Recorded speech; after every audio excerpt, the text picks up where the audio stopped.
Hello everyone. So ಒಂದು common doubt ಏನಪ್ಪಾ ಅಂತಂತಂದ್ರೆ ಗೌರ್ಮೆಂಟ್ ವ್ಯಾಕ್ಸಿನ್ಸ್ ಬೆಟರಾ ಇಲ್ಲ ಪ್ರೈವೇಟ್ ಹಾಸ್ಪಿಟಲ್ ಸಿಗೋ ವ್ಯಾಕ್ಸಿನ್ಸ್ ಬೆಟರಾ ಅನ್ನೋಂಥದ್ದು.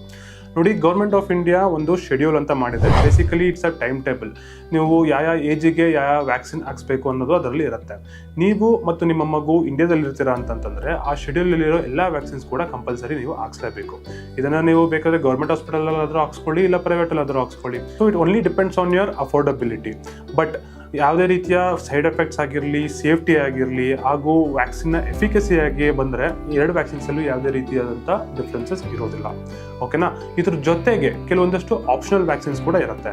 ಫಾರ್ ಎಕ್ಸಾಂಪಲ್, ನಿಮ್ಮ ಮಗು 6 ತಿಂಗಳಿಂದ 1 ವರ್ಷ ಇತ್ತು ಅಂತಂತಂದರೆ ಇನ್ಫ್ಲೂಯೆನ್ಸಾ ವ್ಯಾಕ್ಸಿನ್ ಅಥವಾ ಫ್ಲೂ ವ್ಯಾಕ್ಸಿನ್ನ ಹಾಕ್ಸ್ಬೋದು, ಟೈಫಾಯ್ಡ್ ವ್ಯಾಕ್ಸಿನ್ಸ್ನ ಹಾಕ್ಸ್ಬೋದು. 1 ವರ್ಷ ಆದಮೇಲೆ ಹೆಪಟೈಟಿಸ್ ಎ ಹಾಗೂ ಚಿಕನ್ ಪಾಕ್ಸ್ ವ್ಯಾಕ್ಸಿನ್ಸ್ನ ನೀವು ಹಾಕ್ಸ್ಬೋದು. ನನಗೆ ಕೇಳಿದ್ರೆ if you can afford it, ನಿಮ್ಮ ಮಗುಗೆ ಎಲ್ಲ ರೀತಿಯ ಆಪ್ಷನಲ್ ವ್ಯಾಕ್ಸಿನ್ಸ್ ಕೂಡ ಹಾಕಿ ಪ್ರೊಟೆಕ್ಷನ್ನ ಕೊಡಿ. ಓಕೆನಾ? Thank you.